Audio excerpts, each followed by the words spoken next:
I want to tell you about a guy who thought his article about vintage leather shoes would be the absolute perfect fit for my marketing blog. This is maybe one of my favorite horrible pitches that I've received, and it's just one of so many. Every single week, it seems like I get a pitch from some random person who will feature me in MSN or AOL or some other completely irrelevant publication for the nominal sum of $300. Now, these examples are both just tiny glimpses into the current wasteland that is the online pitching space right now. It is crazy out there. These AI slop, copy, paste, spray and pray emails that make everyone's inbox feel like a gas station bathroom is not the vibe. And it is far from the only way to pitch. The good news is that in this current landscape, it is easier than ever for your really thoughtful, genuine, human-crafted pitches to stand out in someone's inbox and land you really incredible opportunities. Now, every once in a while, I get a pitch that just makes me smile and makes me immediately say yes. And today, I'm going to tell you about a recent one that I thought was so masterful and well done that we are literally going to pick it apart and examine the anatomical structure of a pitch that gets the yes. Hi, if we haven't met yet, I'm Shanti Sack, and I am a growth partner to solopreneurs who find themselves stuck at that 5 to 15K a month range, and they're ready to break beyond that threshold by working smarter, not harder. This channel is all about how you can do more with less, more time, more money, more profit, with less stress, insanity, and all of the things that we don't love about building businesses. So if that's your jam, hit subscribe and like this video. I'm just getting started on YouTube, so your energy means the world to me. Let's get into the anatomy of a pitch that gets the yes. I have sent and received countless pitches over the years. I have been on both sides of this equation, the nervous solopreneur who's ready to hit send, and the person on the receiving end who's deciding in about 7 seconds whether what I'm reading is worth my time. And what I've learned from both sides is this. Most business owners are pitching wrong because they have been taught that volume is the name of the game. And that quantity over quality conundrum is causing serious problems because it is not volume that will get you the yes, it is craft. Volume without craft just does not get you yeses. It gets you ignored. And right now, the people that you're pitching or want to pitch are absolutely inundated with often dozens of shitty AI pitches every single day. So seriously, the bar to stand out has never been lower, and that is a very good thing. So let's talk about exactly what that looks like. I'm gonna read you this pitch that I got from Amanda Bennett of Gotcha Mama. She is so awesome, and when this hit my inbox, I just thought it was so refreshingly good. And that is why we are gonna pick this puppy apart so that you can emulate it and get yeses too. Hi, Shanti. First, Mad Men is the gift that keeps on giving. Such a great show. Second, what a great free training. I have been on the as little social as possible train for a while, and I always like to see what has worked for other people. I've also been following and reading your newsletter for a couple of years now, I think. I remember when Brian came and did his training.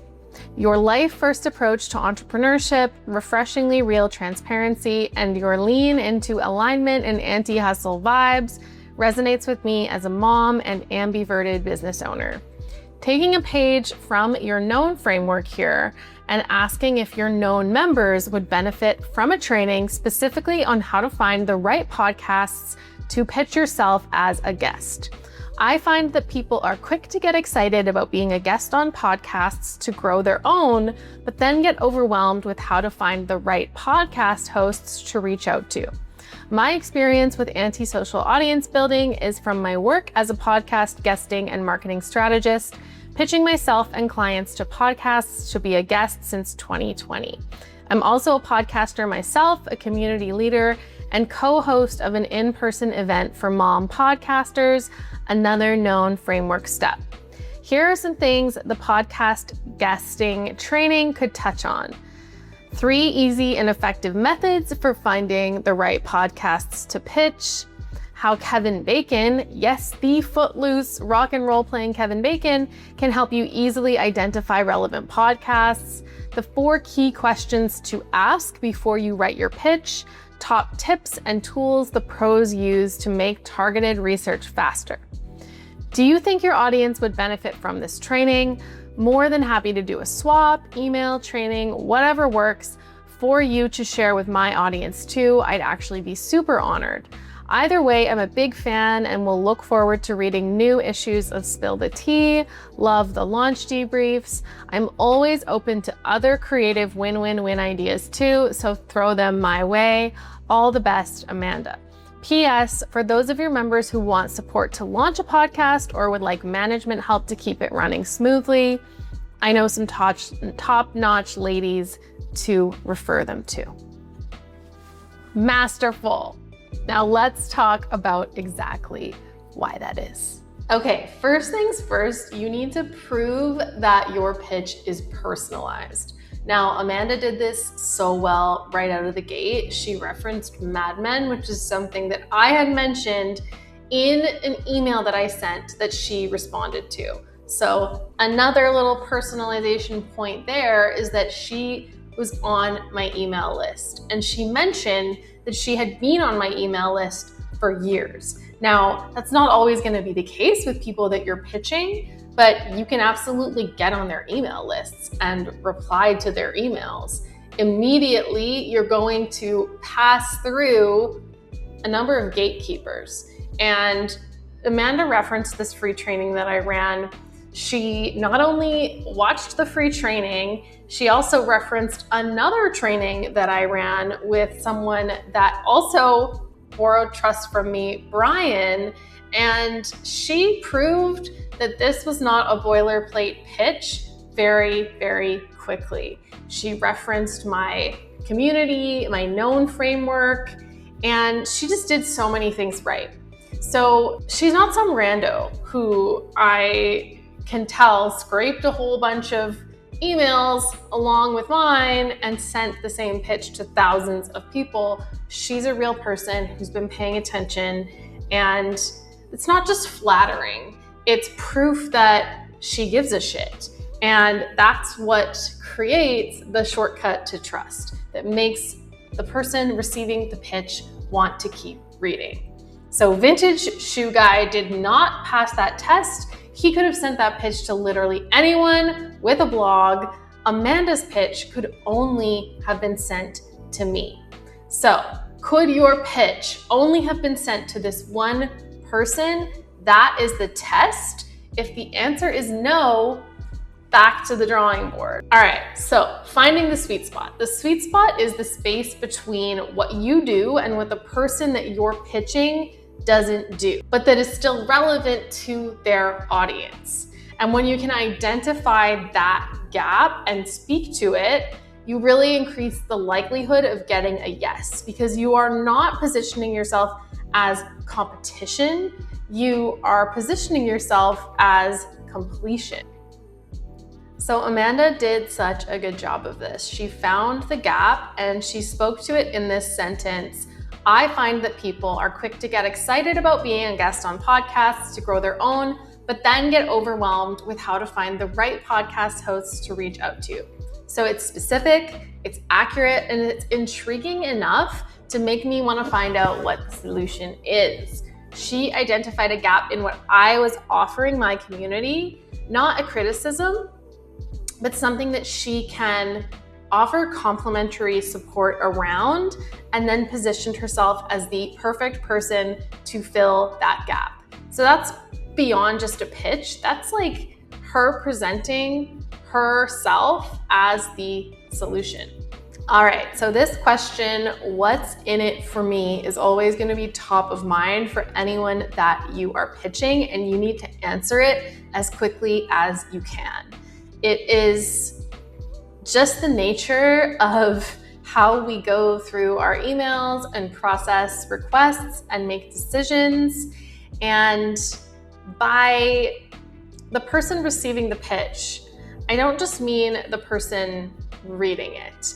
I mean, they're going to be looking at this from the context of what's in it for me, but what's also in it for my community, what's in it for my brand, what's in it for my time, what's in it for my bottom line. So if you can frame your pitch in a way that makes it really clear that you are going to make the host look good, make their life easier, save them time, and potentially make them money, you have the makings of a winning pitch. So Amanda nailed this. She offered to teach something that fills a genuine gap for my audience. She offered a swap so that I could potentially share something with her people. She even threw in a PS about being able to refer people for podcast support, adding extra value that is totally unexpected. So every single paragraph answered the question, what does Shanti get out of this? Most pitches never answer that question at all. They're usually so focused on what's in it for the pitcher. Amanda totally flipped that. She also made it easy to say yes. Now, you know those people who hate surprises? I would say that in business, that is pretty much everyone. Uncertainty creates friction, and friction kills yes energy. Amanda removed the friction by giving me a clear picture of exactly what she wanted to share. So specific training topics, titles, ideas, outcomes. I didn't have to imagine what saying yes would look like. She showed me. A few strong title, ideas, descriptions, options in your pitch go a long way. It shows that you've done your research, you've done the work, it respects the other person's time, and it makes the decision feel a lot lower risk because the person on the receiving end can already see the finished product in their mind. So if we compare that to the vintage shoe guy who just wanted to write something random for my blog, there was no angle, there was no topic, there was no indication of how he would serve me or my community. That is a hard pass. Okay, so whenever possible, you want your pitch to lower the stakes. Amanda ended with a warm, low pressure close that kept the door open. She said she was honored. She said she was open to other ideas, and she made it feel more like a conversation than a transaction. And you know, it's just the worst when people presume too quickly, when they skip straight to like, book a call with me before you've even had a chance to decide if you're interested. So often this happens and you get people following up like 3 or 4 times in a week demanding a response. And it's this energy of like domination and presumptuousness. And I need an answer now energy that just kills any chance of getting a yes. So Amanda's close felt like an open hand versus a closed fist. And that made me want to say yes, not just to the pitch, but to her. This might be the most important point of this whole video is sound like a human. Amanda's pitch was very obviously written by her. It had personality, it had warmth, it had a PS that felt like something a real person would decide to add last minute because they genuinely thought of it. It did not feel like this perfectly polished, suspiciously comprehensive or weirdly formal AI drivel that is flooding everyone's inboxes right now. AI pitches are so easy to spot. They're just too clean. They're super structured. There's this perfection to them that just zaps all personality from the equation. They read like a cover letter written by someone who has never had a conversation. And right now, because so many people are outsourcing their outreach to AI, a pitch that sounds like a real human is such a powerful differentiator. So don't give that up just for the sake of efficiency. Okay, let's pull all of this together into something you can actually use. Every pitch that gets a yes does these 6 things. Number 1, it proves it's personalized. It could only have been sent to you. Number 2, you find the sweet spot, the gap between what you do and what they don't, but that their audience needs. Number 3, you answer what's in it for me fast. What's in it for them, for their audience, for their brand, for their bottom line. 4, you make it easy to say yes. Clear topics, ideas, titles, outcomes, remove the guesswork. 5, you lower the stakes. Warm close, open hand, no pressure. And 6, it sounds like a human. You've got personality and warmth and specificity in lieu of AI slop. So run every pitch through that checklist before you hit send. You can find a free copy alongside Amanda's masterful example in the description below this video. And just a note on follow-ups, totally follow up once or twice, not 5 times in a week. Genuine, warm, no pressure follow-ups that assume the best and leave the door open, because sometimes the yes is just waiting for a gentle nudge. The pitching landscape right now is noisier than ever. Everyone has AI. Everyone can send 100 pitches before lunch, but almost no one is sending a pitch like Amanda's.